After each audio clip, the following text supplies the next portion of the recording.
Welcome to this video. In the previous video, we learned about theoretical approaches to probability. Today in this video, we will study probability with the help of coins.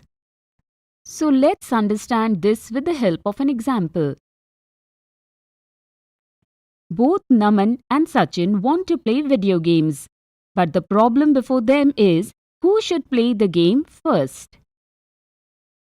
They decide to make this decision by tossing a coin and decided that Naman will start the game if the outcome is head and Sachin will start the game if the outcome is tail. But Sachin wants to know if doing so is a fair decision. So let's first look at the outcomes when the coin is tossed. As you can see, when the coin is tossed, it gives only two possible results, which will be either the head or the tail. But now the question is, what is the probability of getting the tail? Let's see. As we know that tossing a coin gives two possible results, out of which there is only one possibility of tail. As the probability of event, which is denoted by E, is equal to the numbers of favorable outcomes of the event upon the numbers of all possible outcomes. Therefore, we can say that the probability of getting a tail will be 1 by 2. So, can you now find the probability of getting a head? Yes. According to the above statement, the probability of head will also be 1 by 2, since the total number of results is 2 and the possibility of head is only 1. Sachin and Naman were discussing that. Meanwhile, their friend Monu comes. He too wanted to play video games, due to which the same problem arises between them. Who will start the game first? We have seen that only two results are obtained from a coin. So this time they think of making decisions by tossing two coins. Monu says that if exactly one tail comes, he will start the game. Sachin says that if two tails come, then he will start. While Naman says if two heads come, then he will play first. Then, can you tell who will start the game first? Here, you can see that some possible results are obtained when both coins are tossed together. Let's first write down all possible outcomes. Head on first coin, head on second coin. Head on first coin, tail on second coin. Tail on first coin, head on second coin. Tail on first coin, tail on second coin.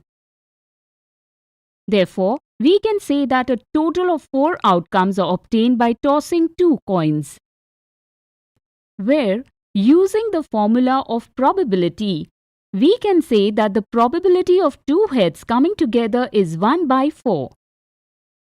And the probability of two tails coming together is also 1 by 4. While the probability of exactly one tail appearing is 2 by 4. Which is the highest among these three? So from the results obtained, we can say that Monu might get to play first.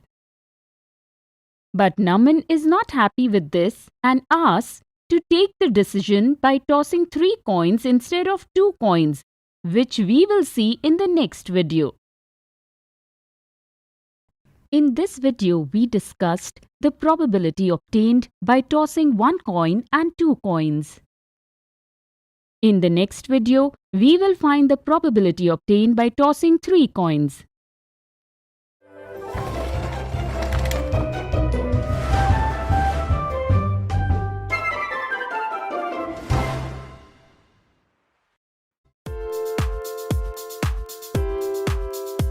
Welcome to this video.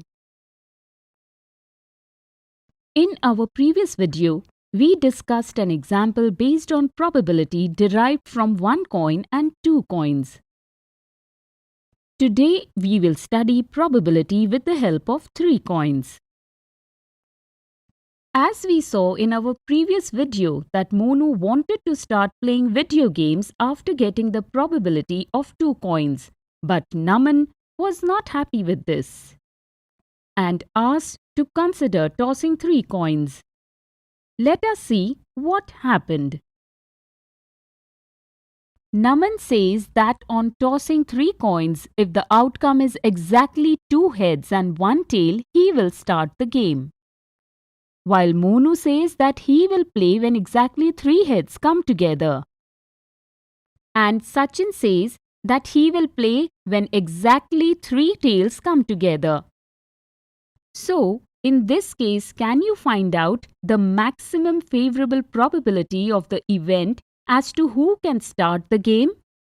Here, you can see that some results are obtained by tossing all 3 coins together. So let's write all these outcomes first. Head on first coin, head on second coin, head on third coin.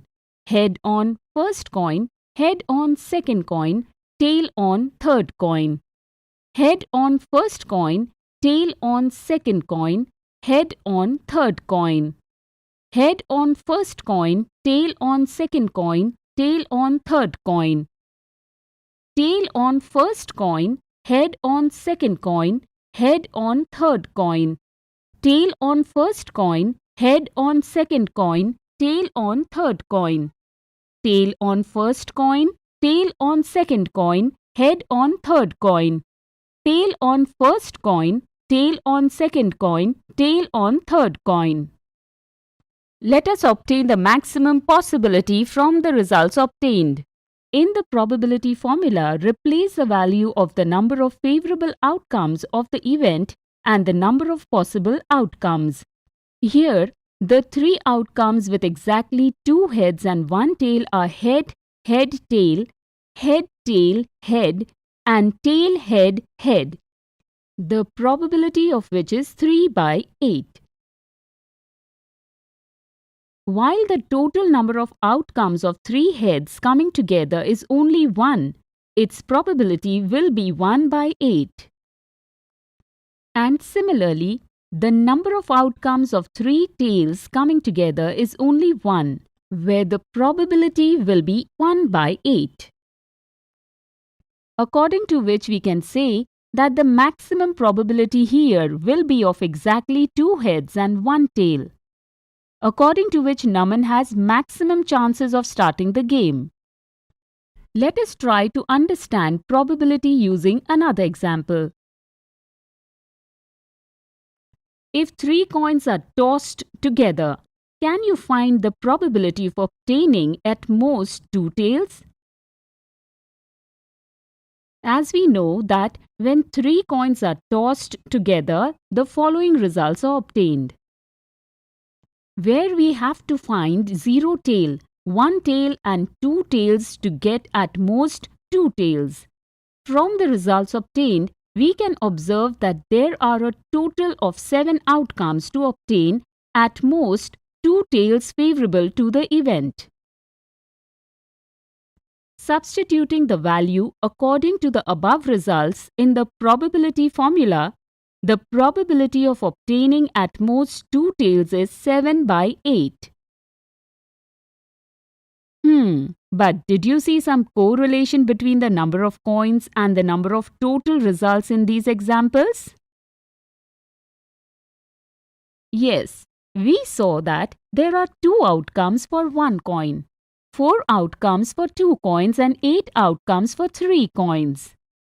So can you tell how many outcomes will be there for 4 coins?